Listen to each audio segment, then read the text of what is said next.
12월 13일 수요일 살든지 죽든지란 제목으로 빌립보서 1장 12에서 26절의 말씀입니다.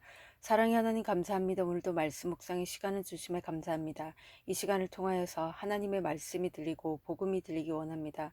구속사의 말씀을 깨달아질 수 있는 은혜를 주시옵소서. 오늘 주시는 이 말씀이 제게 주시는 하나님의 음성으로 들을 수 있도록 성령님 도와주시옵소서. 말씀대로 믿고 살고 누리는 인생이 되게 하시고 이 시간도 우리와 함께하여 주시옵소서. 감사드렸고 예수님의 거룩하신 이름으로 기도드립니다. 아멘. 본문의 말씀입니다. 형제들아, 내가 당한 일이 도리어 복음 전파의 진전이 된 줄을 너희가 알기를 원하노라. 이러므로 나의 매임이 그리스도 안에서 모든 시위대 안과 그 밖의 모든 사람에게 나타났으니 형제 중 다수가 나의 매임으로 말미암아 주 안에서 신뢰함으로 겁없이 하나님의 말씀을 더욱 담대히 전하게 되었느니라. 어떤 이들은 투기와 분쟁으로, 어떤 이들은 착한 뜻으로 그리스도를 전파하나니, 이들은 내가 복음을 변증하기 위하여 세우심을 받은 줄 알고 사랑으로 하나, 그들은 나의 매임에 괴로움을 더하게 한 줄로 생각하여 순수하지 못하게 다툼으로 그리스도를 전파하느니라. 그러면 무엇이냐? 거칠애로 하나 참으로 하나 무슨 방도로 하든지 전파되는 것은 그리스도니 이로써 나는 기뻐하고 또한 기뻐하리라. 이것이 너희의 간구와 예수 그리스도의 성령의 도우심으로 나를 구원에 이르게 할 줄 아는 고로 나의 간절한 기대와 소망을 따라 아무 일에든지 부끄러워하지 아니하고 지금도 전과 같이 온전히 담대하여 살든지 죽든지 내 몸에서 그리스도가 존귀하게 되게 하려 하나니 이는 내게 사는 것이 그리스도니 죽는 것도 유익함이라.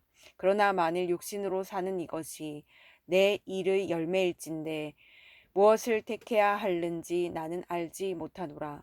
내가 그 둘 사이에 끼었으니 차라리 세상을 떠나서 그리스도와 함께 있는 것이 훨씬 더 좋은 일이라. 그렇게 하고 싶으나 내가 육신으로 있는 것이 너희를 위하여 더 유익하리라.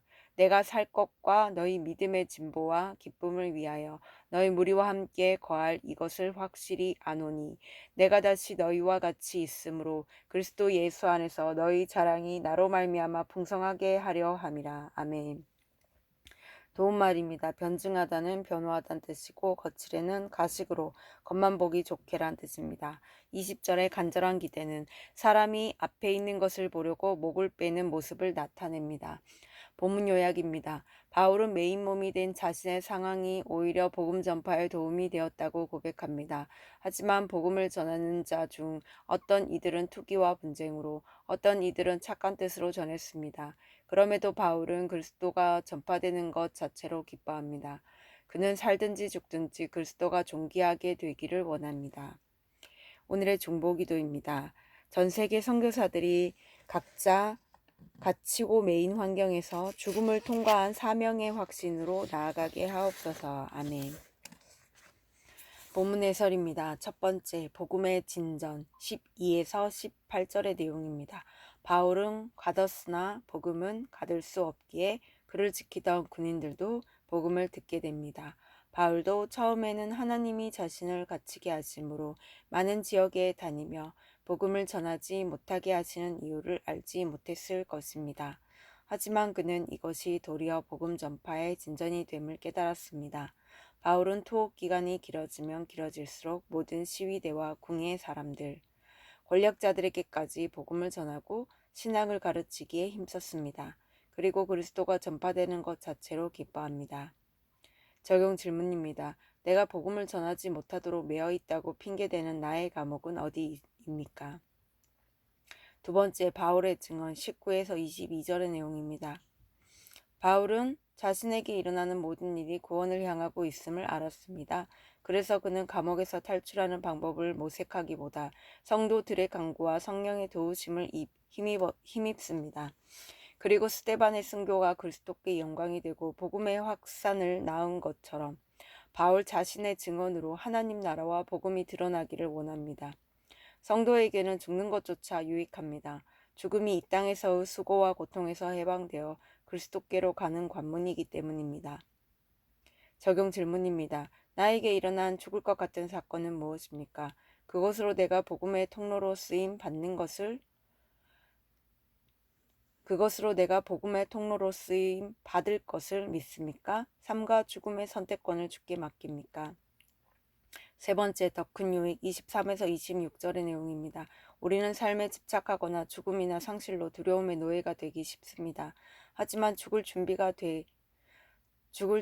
잘 되면 오히려 제대로 살 수 있습니다. 바울은 언제나 한쪽 눈으로는 천국을, 다른 쪽 눈으로는 주를 위해 하루하루 최선을 다해 사는 삶을 주목했습니다. 특별히 그는 빌립보 성도들의 믿음의 진보와 기쁨을 위해 자신에게 사명이 있음을 알았습니다. 그래서 단순히 매임에서 풀려나는 것으로 기뻐하지 않고 예수 그리스도 안에서 크게 기뻐하기를 바랐습니다. 성도의 기쁨의 근거는 오직 예수 그리스도이십니다. 적용 질문입니다. 요즘 나는 무엇으로 기뻐합니까? 날마다 최선을 다해 살며 죽음을 준비함으로써 알게 된 나의 구체적인 사명은 무엇입니까?